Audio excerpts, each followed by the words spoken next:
We're talking about a very depressed economic situation with people struggling to have livelihoods, struggling to receive support. 90% of people are dependent or rely on some form of humanitarian assistance. We also saw the devastating earthquake in Syria and Turkey in the region last year as well, which compounded humanitarian needs. We have a brutal winter in which many Syrians and people who have displaced have been facing. And most recently also there have been many Syrians affected in Lebanon, for instance, which is one of the major host country for Syrians, by the hostilities there and the relentless bombardment that they've been facing as a result of the situation and Israeli airstrikes. From what we've seen and the reporting that we've seen, the decisions that we've seen are about suspending the decision-making on asylum claims until the situation is stabilized or that a better picture can be ascertained in terms of the human rights and security situation.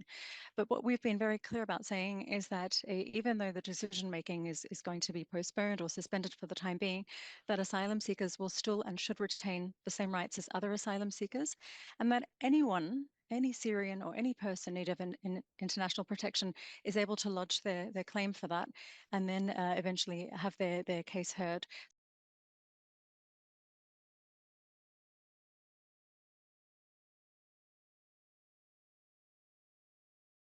In the meantime, as for the Syrians outside, registered refugees and others who are receiving protection have to retain that protection, and there should absolutely be no returns or forcible returns which would contravene or violate the principle of non-refoulement under international law.